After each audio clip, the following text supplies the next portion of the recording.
What's up, guys? How you doing? This is the first video on this YouTube channel. This is my second new YouTube channel I'm starting. On this channel, I'm going to be doing some Logic Pro music production tutorials, mixing tutorials, vocal mixing tutorials, might throw in some vocal technique and singing tutorials here and there, and probably some music technology reviews and videos like this one today. My other YouTube channel is more vocal focused. I have a lot of vocal covers on there. I have my original music that I produced and wrote and sang all myself. My whole album's on there. I'll put that channel in the description if you're interested in hearing my production and my music. But today, I really just wanted to talk about these new MacBooks. Yes, finally. We've all been waiting for these MacBooks for months, if not years. And I'm just stoked. So, which one should you choose? Which one did I choose? So right now, currently, I have a 2019 MacBook Pro 16-inch model, the base model with the Intel Core i7 processor, 512 gigs of storage, and 16 gigabytes of RAM.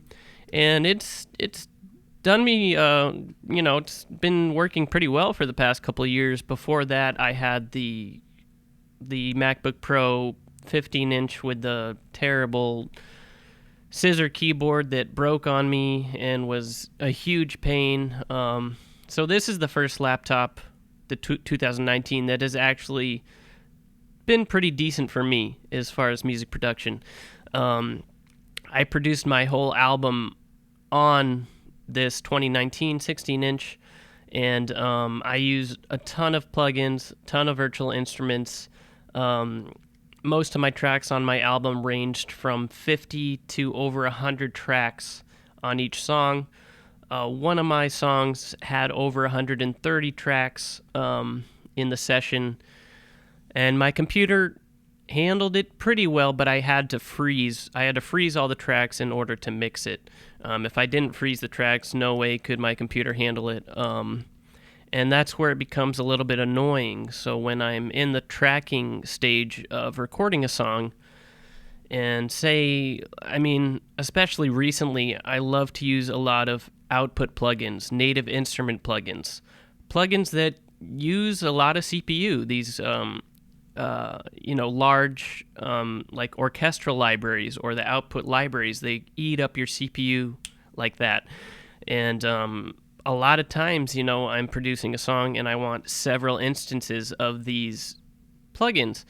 Now, there are ways to get around to having them eat up less of your CPU, but it can be tedious and annoying. Which, you gotta do what you gotta do, but I'd rather not have to deal with that. So, especially if I have a lot of instances of output in native instruments right off the bat when I'm starting a song, pretty quickly, my computer, sometimes with even 10 to 20 tracks, if they're all output plugins, my CPU is almost maxed out, and I'll get the system overload pretty quickly. And then what I'll have to do is freeze the tracks. I'll have to freeze all the tracks if I want to start recording over those with more plugins or other instruments. And that can become annoying. And especially if I want to lay down vocals, then I have to freeze them. I might have to change the buffer size. Then I might have to change the buffer size lower to sing on top and get no latency. And then after I put the vocals on, I'll have to change the buffer size again to handle everything happening in real time to mix it.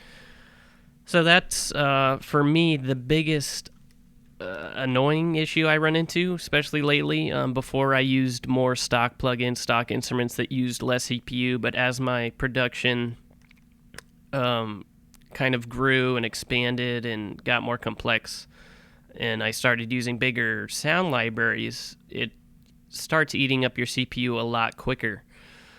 Now, as far as what I'm going to get, and I'm still debating whether or not I'm going to order it now or later, because I'm waiting until release day to see what happens. Because if you order a MacBook now, there's no in-store pickup option available, which is kind of a bummer, especially for me because I live on the Massachusetts and New Hampshire state line, like right outside New Hampshire. And if I buy the MacBook now, I have to pay $200 or more in tax. But if I can pick it up in the store, order it online to pick up in the store, I'll save that $200 in New Hampshire, which is a big, that's a lot of money to save to drive 15 minutes. Anyways, so I'm waiting to see. I'm kind of doubtful that will be an option, especially if you want to customize your MacBook to have certain specifications. But anyway, we'll see what happens because I really want to upgrade my RAM. So what I'm going with is the 14-inch MacBook Pro, M1 Pro chip, 10-core CPU, 16-core GPU, which will have 3 more cores than what my computer has now. I'm going to double the RAM from 16 to 32, and I'm going to get the 1 terabyte storage, which would be double what I have now because I'm pretty close to full on my storage. So, sorry, I got scratchy throat here. 1 second.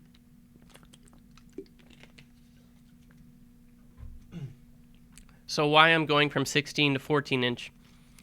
Basically because it's the same internals, but I'm saving money and it's more compact. I use an external monitor anyway, so it doesn't really matter. So I'd rather just have a more compact laptop, save a little money, and I don't need the screen real estate really anyway. And I'm pumped that I'm pumped that the internals are going to be the same. This is the first time that's ever happened with this 2 screen sizes having the same power. And I asked around about getting the M1 Max chip for music production, and to me it seems like a waste of money in that it's more for video editing, and it's kind of pointless for Logic users. Anyway, I think I'm dying, so I'm going to wrap this up, but I just wanted to tell you a little bit about why I'm getting this MacBook. And if you have any questions, please like, subscribe, send me some comments if you have any questions or what kind of videos you want to see. Thanks, and have a good day.